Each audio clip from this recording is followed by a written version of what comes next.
আমি নাজমুল হাসান সোহাগ। আমি ঢাকা ইউনিভার্সিটির একজন শিক্ষার্থী, সাবেক শিক্ষার্থী। আমি ২০১৮ সাল থেকে কোটা আন্দোলনের সাথে সম্পর্কিত। আমি ২০১৮ সালের কেন্দ্রীয় যুগ্ম আহ্বায়ক ছিলাম এবং ২০২৪ সালে আমি পরামর্শক হিসেবে কাজ করেছি। বিভিন্ন ক্ষেত্রে আমি আমাদের জুনিয়র যারা তাদেরকে বিভিন্নভাবে পরামর্শ দিয়ে আসছি। আজকের যে আন্দোলন এই পর্যায়ে আসলো আপনারা দেখেছেন। ২০১৮ সালে আমরা হামলা মামলার শিকার হয়েছি। আমার নামে অনেকগুলো মামলা হয়েছে। ২০২৪ সালেও হয়েছে। আপনারা কয়েকটা মামলা অলরেডি রিমুভ করছেন গভর্নমেন্ট। আরও কিছু মামলা আছে, ২০১৮ সালেরও মামলা এখন চলমান আছে।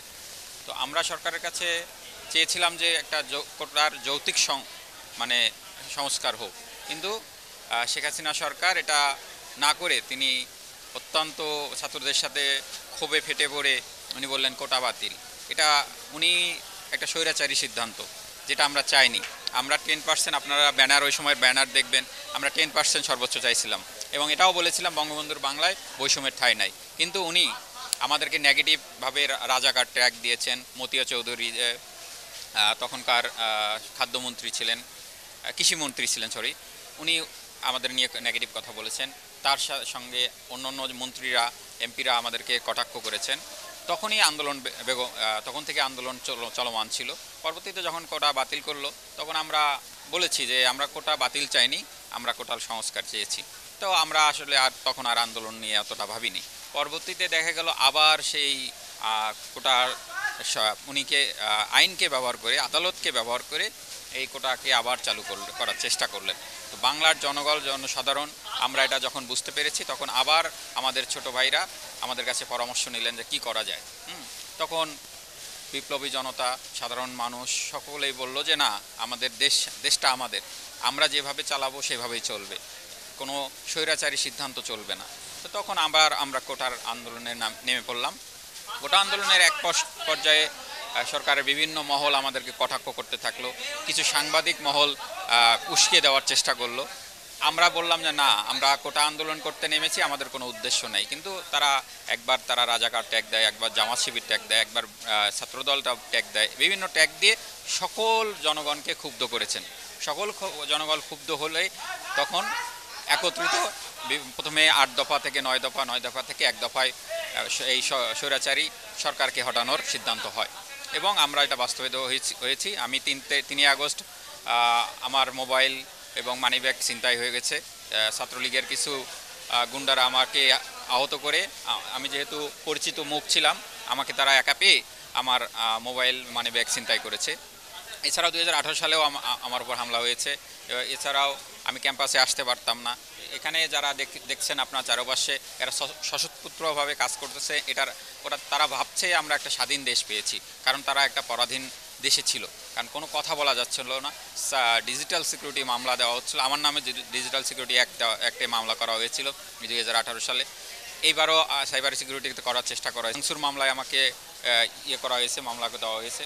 আমরা সব সময় বলেছি আপনারা যত হামলা করবেন, যত মারবেন, তত আমরা দ্বিগুণ গতিতে এগিয়ে যাব এবং আমরা অবশেষে বাধ্য করেছি শেখ হাসিনা সরকারকে হটিয়ে দিয়ে বাংলার জনগণের মাধ্যমে বাংলাদেশকে একটা প্রকৃত স্বাধীন দেশ হিসেবে গড়ে তুলতে। কিন্তু এই স্বাধীনতার যখন আমাদের অন্তর্বর্তীকালীন সরকাররা, উপদেষ্টারা, আমাদের ছোট ভাই নাহিদ আসিফরা কাজ করছেন, আসিফ নজরুল স্যার কাজ করছেন, একজন বিশ্ব নন্দিত নোবেল বিজয়ী ডক্টর মোহাম্মদ ইউনুস স্যার যেখানে আছেন, সেখানে আমরা ভরসা রাখতেই পারি। কিন্তু এই সময় খুনি হাসিনা আমাদেরকে আরও বিতর্কিত করতে বিভিন্নভাবে চেষ্টা করে যাচ্ছেন।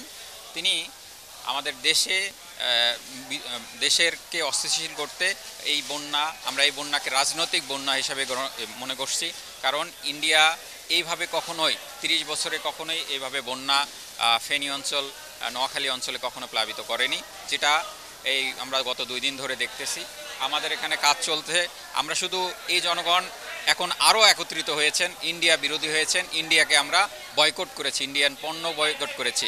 এটা ফল ইন্ডিয়ান লোকরাই পাবে, কারণ তারা আমাদের দেশকে ক্ষতি করতে চেয়েছে এবং এখানে আমাদের ছাত্র জনতা আরও একত্রিত হয়েছে, আরও ইউনাইটেড হয়েছে ভারতের বিরুদ্ধে।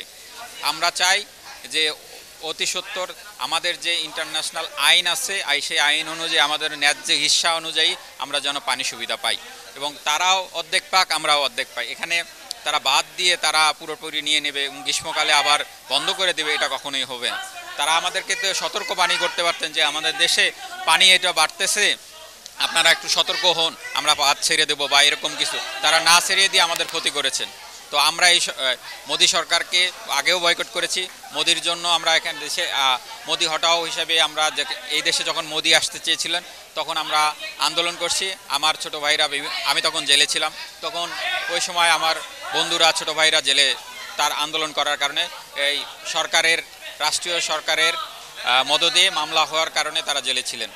তো আমি চাই বাংলাদেশের মানুষজন আবার স্বাধীন হোক, যে পাকিস্তানে যে প্রেতাত্মার কাছ থেকে 24 বছরের অন্যায় শাসন থেকে মুক্তি পেয়েছে, আবার ভারত যেন কোনোভাবেই আমাদের দেশে জেগে বসে না থাকতে পারে।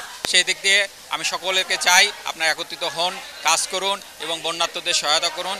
আমরা আবার শুনতেছি তিস্তার ওই পারেও বিপুল পরিমাণ পানি জমেছে, ওইদিকেও এরকম একটা সম্ভাবনা আছে বন্যার। ওই দিকের মানুষদেরও বলবো আপনারা সতর্ক থাকুন এবং দেশবাসী যারা দেশে বিদেশে আছেন সকলকে বলবো আপনারা রেমিটেন্স পাঠান, দেশের কাজে হেল্প করুন। এবং এই আন্দোলন করতে যে বিদেশিরা যে 57 জন দুবাইয়ে আটক আছেন, আমি চাই অন্তর্বর্তীকালীন সরকার দ্রুত তাদেরকে মুক্তির ব্যাপারে কাজ করবেন। এবং আরও যারা বিভিন্ন মালয়েশিয়া আছেন, মালদ্বীপে আছেন, বিভিন্ন জায়গায় বন্দী আছেন, তারাও যেন অতি সত্বর, কারণ ডক্টর মোহাম্মদ ইউনূসের একটা বিশ্বব্যাপী সুনাম আছেন, উনি বললে অতি দ্রুত তাদেরকে মুক্তি দেবে। আমাদের বৈষম্য বিরোধী ছাত্র আন্দোলনে সকলে ঐক্যবদ্ধ হয়ে আমরা আন্দোলন করেছি।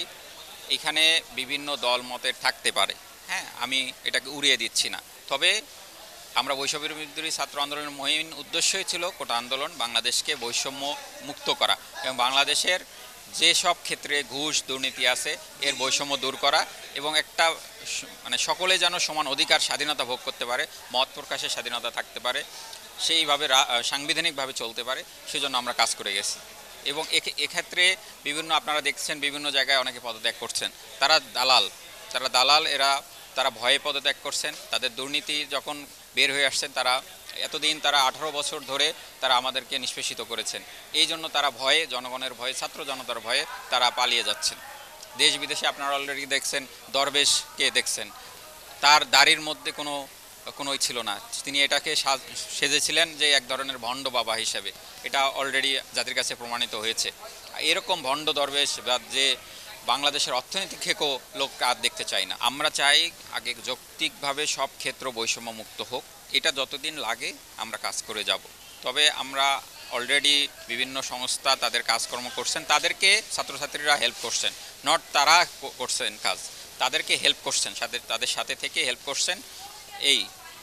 এখানে তারা স্বতঃস্ফূর্তভাবে কাজ করছেন। আজকে এখানে দেখেন টিএসসিতে যারা আসছেন তারাও বিভিন্ন স্কুল, কলেজ, বিশ্ববিদ্যালয় থেকে, শুধু আমাদের ইউনিভার্সিটিরই না, বাইরের বিভিন্ন ইউনিভার্সিটি থেকে তারা স্বতঃস্ফূর্তভাবে কাজ করছেন। দেশ বিদেশ থেকে বিভিন্ন ত্রাণ পাঠাচ্ছেন এবং তাদের আর্থিক সহায়তা করছেন এবং সেটা স্বতঃস্ফূর্তভাবে সকলে অংশগ্রহণের মাধ্যমে ডিস্ট্রিবিউশন করা হচ্ছে। সবাই ঘোলা পানিতে মাছ শিকার করতে চায়, এটা আমাদেরকে সতর্ক থাকতেই হবে। সকলেই যে সমান এমন না। আমি আপনাকে একটা তথ্য দিতে চাই, সেটা হচ্ছে আমি 3 তারিখে 3 দিন আগে, মানে ডেটটা আমার সঠিক মনে নেই, তবে সচিবালয়ে আমি তখন ছিলাম। তখন আমি এক উপদেষ্টার রুমে ছিলাম। তখন দেখা গেল তিনজন ছাত্র প্রতিনিধি আসলেন যারা এইচএসসি পরীক্ষা দিবে না বলতেছে, এবং তাদেরকে বলা হলো না, আমরা তো অলরেডি জানাইয়ে দিয়েছি, শিক্ষা উপদেষ্টা অলরেডি জানাইয়ে দিয়েছেন আপনাদের 50 মার্চে পরীক্ষা দিতে হবে এবং 2 সপ্তাহ পর আপনারা যদি আরও 2 সপ্তাহ চান সেটা আমাদের বিবেচনা করা যাবে, কিন্তু আপনারা পরীক্ষা দেবেন, অটো পাস হিসেবে বিবেচিত হবেন, এটা তো আপনারা জাতির কাছে আপনার ভালো জাতি হিসেবে প্রমাণিত হবেন না। তো আমরা অনুরোধ করেছিলাম, তখন তারা বললো ঠিক আছে স্যার, আমরা নিচে যেয়ে কথা বলছি। তো ওনারা নিচে যেয়ে কথা বলে তাদেরকে দমাতে পারেনি। তো এক পর্যায়ে আমার নিচে তাদের সাথে হঠাৎ করে আবার দেখা হলো, তারা হম্বিতম্বি হয়ে বিভিন্ন জায়গায় ছোটাছুটি করতেছে। তখন আমি বললাম, আপুরা আপনারা না আপনাদের প্রতিনিধির কাছে করার কথা, ভাইয়া আমাদের কথা তারা শুনতেছে না, ওরা বিভিন্ন লোকজন ঢুকে গেছে।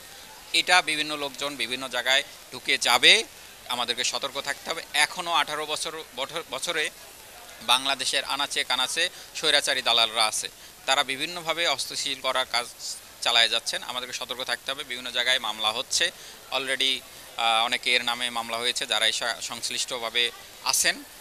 এমনিতে আপনি থেমে যাবে। আমি তাদেরকে বলবো, আপনারা আপনারা থেমে যান। দেশকে ভালোবাসলে আপনারা ভালো থাকেন, সবাই ভালো থাকবে, না হলে আপনারা নিজেরা ভালো থাকবেন না।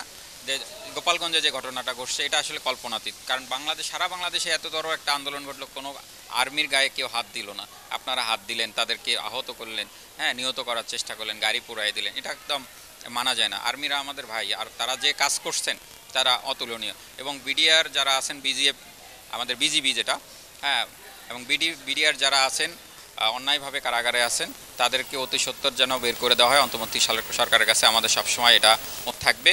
এবং তারা অন্যায়ভাবে শাস্তি পাচ্ছেন এখন, কারণ তাদের বিস্ফোরক আইনে 7 বছরের শাস্তি হওয়ার কথা, সেখানে তারা 14 বছর প্রায় হয়ে যাচ্ছে, তাদের মামলার রায় হচ্ছে না, কোনো কিছু না। রায় হলেও তারা 7 বছর হাইস্ট জেল হবে বিস্ফোরক আইনে যেটা।